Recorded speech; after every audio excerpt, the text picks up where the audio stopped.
힘쓸 예정입니다. 특히 병 봉급 인상에만 10조 1,300억 원 이상의 예산을 책정해 오는 2022년에는 병장 기준 67만 6,115원의 월급을 받을 수 있게 됩니다. 아울러 국방부는 병 복무 기간 단축 등과 연계해 민간 인력 활용 확대, 과학화 훈련장 보강 등에도 68조 원 이상을 투입할 계획입니다. KTV 최영은입니다. 북중 정상회담에 이어서 이제 2차 북미 정상회담에 시선이 쏠립니다. 이를 위한 북미 고위급 협상이 임박했다는 관측이 나옵니다. 최우진 기자입니다. 2차 북미 정상회담을 위한 물밑 접촉이 오가는 가운데 이르면 다음 주 북미 고위급 또는 실무 협상이 열릴 것이란 관측이 나옵니다. 북중 정상회담을 통해서 북한의 비핵화 그리고 2차 북미 정상회담에서 성과를 내도록 노력하겠다고 또 김정은 위원장이 확인했기 때문에 그거를 실무진에서 이제 구체화시켜야 되겠죠. 개최 시기는 2월이나 3월, 유력 후보지로 베트남, 태국 등 아시아권이 거론됩니다. 강경화 외교부 장관도 오늘 국회 강연에서 조만간 2차 북미 정상회담 개최 준비를 위한 회담이 이뤄질 수 있다는 조심스러운 전망을 내놨습니다. 핵심 의제는 비핵화 협상입니다. 영변 핵시설 폐기와 핵 리스트 신고, 이에 대한 대북 제재 완화나 북미 연락사무소 설치, 종전선언 등을 어떻게 조합할지가 관건입니다. 김정은 북한 국무위원장이 신년사에 밝힌 개성공단 금강산 관광체계의 제재 예외 문제를 협상할 가능성도 있습니다. 최근 문재인 대통령도 북한이 비핵화 조치를 취하는 대로 상응 조치를 계속 강구해야 한다며 2차 회담에선 서로 구체적인 조치를 합의하기를 기대했습니다. 북미 친서 외교와 북중 정상회담에 이어 한반도 정세를 가를 2차 북미 정상회담이 눈앞에 다가오고 있습니다. KTV 최효진입니다. 1급 발암물질인 성면 철거 작업이 전국 학교에서 진행되고 있는데요. 유은혜 사회부 총리가 현장을 찾아 성면 공포가 반복되지 않게 하겠다고 밝혔습니다. 이리나 기자입니다. 겨울방학을 맞은 경기도 안산의 한 초등학교입니다. 교실에는 학생들이 사용하는 책걸상 대신 사방에 노란색 비닐이 덮여 있습니다. 이른바 보양 작업인데 성면 가루가 교실에 남는 걸 방지하기 위한 조치입니다. 교육부가 발암물질인 성면을 오는 2027년까지 전국의 학교에서 제거하기로 했습니다. 하지만 철거 과정과 이후의 안전관리가 미흡하다는 지적이 나오면서 유은혜 사회부총리와 조명래 환경부 장관이 현장을 찾아 성면 제거 현황을 점검했습니다.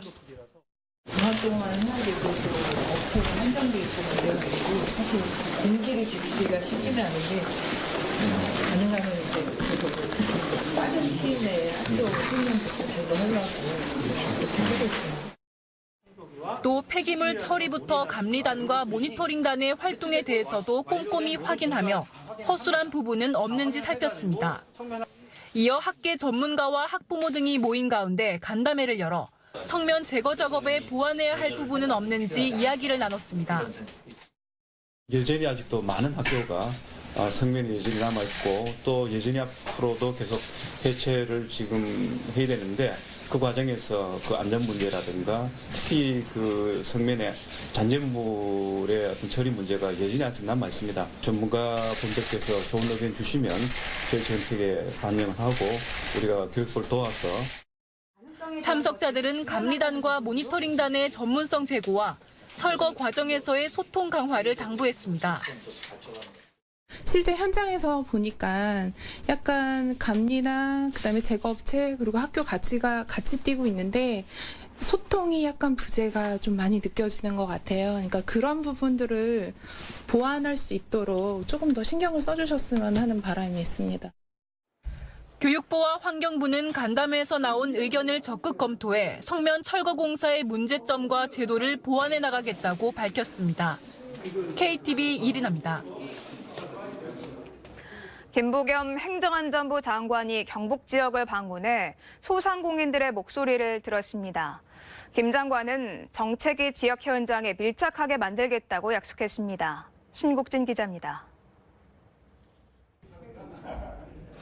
김부겸 행정안전부 장관이 경북 구미에서 지역 소상공인 대표들과 지역 민생경제 간담회를 가졌습니다. 김 장관은 인사말을 통해 정부는 고민해서 정책을 만드는데 현장에서 생기는 괴리를 해결하고 지역 업종에 따른 시차가 발생하는 부분을 어떻게 좁힐 수 있을지 방법을 찾으러 왔다며 간담회 취지를 밝혔습니다. 약 1시간여 동안 이어진 간담회에서 김 장관은 일자리 안정자금과 자영업 성장혁신 종합대책 등 정부의 주요 대책을 설명하고 소상공인 대표들의 생생한 목소리를 경청했습니다.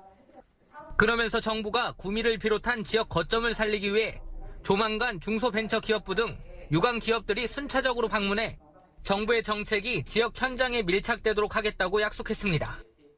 또한 구미시와 칠곡군 등이 지역 주도형 청년 일자리 사업을 많이 하고 있는데 정부에서도 지난해와 비교되지 않을 정도로 많은 청년 정착 제도를 지원하겠다고 덧붙였습니다. 할아버지 할머니들도 돕고 어떤 형태든지 해서 당신들이 여기서 정착도 가능하겠다 혹은 실질적인 보람을 느끼는 일이 가능하겠다고 하면 저희들이 거기에 따라서 여러 가지 정착을 지원할 수 있는 제도입니다. 간담회를 마친 김 장관은 경북 칠곡군 외관시장을 방문해 상인들의 목소리를 듣고 지역사랑 상품권인 칠곡사랑 상품권을 홍보했습니다. 지역사랑 상품권은 지역 자금의 역외 유출을 방지하고 지역경제 활성화를 유도하기 위해 시범 운영하는 것으로 칠곡군과 군산시 등이 시범 운영하고 있습니다. 정부는 지난해 연간 3,700억 원 규모로 발행된 지역사랑 상품권을 올해는 대폭 늘려 연간 2조 원 규모로 확대할 계획입니다. 한편 행정안전부는 17개 시도에 현장 책임관을 지정해 지역 경제 상황을 살피고 일자리 안정자금 등 정부 지원 대책을 소개할 예정입니다. KTV 신국진입니다. 건설 현장 공사 기간의 산정 기준이 마련됐습니다. 특히 작업 일수를 정할 때 폭염과 폭설 등 기후에 따른 작업 불가능일이 반영됐습니다. 홍진호 기자입니다. 해마다 건설 현장에서 발생하는 사망자 수는 400에서 450명 수준. 다른 나라와 비교하면 사망률은 최대 9배에 달할 정도로 매우 심각한 수준입니다.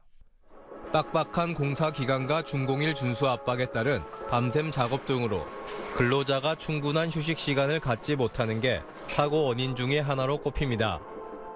근로자들 쉬는 거 제대로 쉰다는 건 말이 안 되는 소리예요. 안전사고 그냥 목숨 담보로 그냥 일을 하는 거 처자식 먹이 살리려고 목숨 담보로 그냥 새벽에 눈 뜨는 거예요. 어쩔 수가 없어요. 이게. 이런 가운데 국토교통부가 구체적 근거 없이 주먹구구식으로 설정돼 온 공사기간 산정 기준을 마련하고 건설 현장 근로자 노동권 보호에 나섭니다. 앞으로 공사기간은 준비기간과 작업일수, 정리기간을 포함해 산정됩니다. 특히 작업일수는 근로자의 휴식 보장과 법정 공휴일은 물론 폭염, 폭설, 미세먼지 등 기후 여건에 따른 작업 불가능일도 반영하도록 했습니다. 기후 여건은 해당 지역의 최근 10년 동안의 기상 정보가 기준이 됩니다. 이와 함께 공사 입찰 단계부터 공사기간 산출 근거를 명시하도록 해 분쟁 요소를 줄이기로 했습니다. 공사기간 산정 기준 강화로 인한 공기 연장 우려에 대해선 신기술, 신공법 확대로 해소하고 혜택을 제도화할 계획입니다. 아울러 국토부는 산정 기준 마련으로 밤샘 작업을 줄여 공사장도 주 40시간 근무를 지킬 수 있을 것으로 보고 있습니다. 건설 공사기간 산정 기준은 오는 3월부터 공공건설 공사 현장에 먼저 적용됩니다. 국토교통부는 산정 기준을 1년에서 2년 정도 시범적으로 운영한 뒤 법 개정을 거쳐 모든 건설 사업장에 적용한다는 방침입니다. KTV 홍진호입니다. 갑작스럽게 돈이 필요할 때 목돈 구하기 어려운 노인분들이 많으시죠. 이 국민연금을 받는 60세 이상 노인들은 앞으로 국민연금공단에서 최대 1,000만 원까지 긴급자금을 빌릴 수가 있습니다. 김유영 기자입니다. 이달부터 실버론 대부 한도가 기존 750만 원에서 1,000만 원으로 오릅니다. 실버론은 국민연금공단이 만 60세 이상의 국민연금 수급자를 대상으로 전월세 자금과 의료비, 배우자 장제비, 재해복구비 등의 용도로 빌려주는 긴급 생활 안정자금을 말합니다. 국민연금공단은 대부 수요가 많은 전월세 자금의 보증금이 오른 현실 등을 반영했다고 밝혔습니다. 신용도가 낮아 고금리 대출을 이용할 수밖에 없는 노인층의 대출 부담을 줄이기 위해 연간 연금 수령액의 2배 이내에서 필요한 금액을 빌릴 수 있습니다. 금리는 5년 만기 국고채권 수익률을 적용하는데 지난해 4분기 기준 연 2.25%입니다. 최대 5년 원금 균등분할 방식으로 갚고 거치 1년에서 2년을 선택하면 최장 7년 안에 상환하면 됩니다. 긴급하게 필요한 돈을 저금리로 신속하게 빌릴 수 있어 만족도도 높습니다. 지난 2012년 5월 처음 시행된 이래 현재까지 총 5만 970명이 2,244억 원을 빌렸습니다. 이용자 만족도 조사 결과 조사 대상자의 98% 이상이 노후 생활 안정에 도움이 됐다고 응답했습니다. 상환 비율은 99.5%에 달할 정도로 높습니다. 국민연금공단은 실버론 대부 한도를 확대해 노후 주거 안정에 기여할 수 있을 것으로 기대하고 있습니다. KTV 김유영입니다. 최근 전셋값이 약세를 보이며 전국의 주택 전월세 전환율이 2011년 통계 작성 이래 8년 만에 최저치를 기록했습니다. 한국감정원은 지난해 11월 신고 기준 실거래 정보를 활용해 전월세 전환율을 산정한 결과 평균 6.1%로 전월 대비 0.1% 하락했다고 밝혔습니다. 전월세 전환율은 전세금을 월세로 전환할 때 적용하는 비율로 이 비율이 증가하면 전세 금액 대비 월세 부담이 커졌다는 뜻이며 이 비율이 떨어지면 그 반대를 의미합니다. 아시안컵에 출전한 축구대표팀이 내일 새벽 키르기스스탄과 조별리그 2차전을 갖습니다.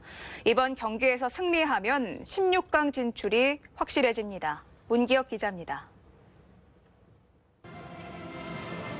아시안컵 조별리그 1차전에서 필리핀을 꺾은 우리 축구대표팀이 우리 시간으로 내일 새벽 1시 2차전을 치릅니다. 아랍에미리트 아자빈 자예드 스타디움에서 펼쳐지는 2차전 상대는 피파 랭킹 91위 키르기스스탄. 숙제는 밀집 수비 공략입니다. 우리보다 상대적으로 전력이 열세인 키르기스스탄은 선수비 후역습 전술을 들고 나올 가능성이 높습니다. 역습도 조심해야 합니다. 중국과의 1차전에서 1대2 역전패를 당했지만 여러 차례 위협적인 역습을 보여줬습니다. 우리 대표팀은 1차전과 마찬가지로 4-2-3-1 전술을 가동할 계획입니다. 대표팀을 이끌고 있는 파울루 벤투 감독은 두 번째 경기에 앞선 공식 기자회견에서 1차전과 마찬가지로 높은 점유율을 통해 경기를 지배하면서 많은 기회를 만들어내는 게 목표라고 밝혔습니다.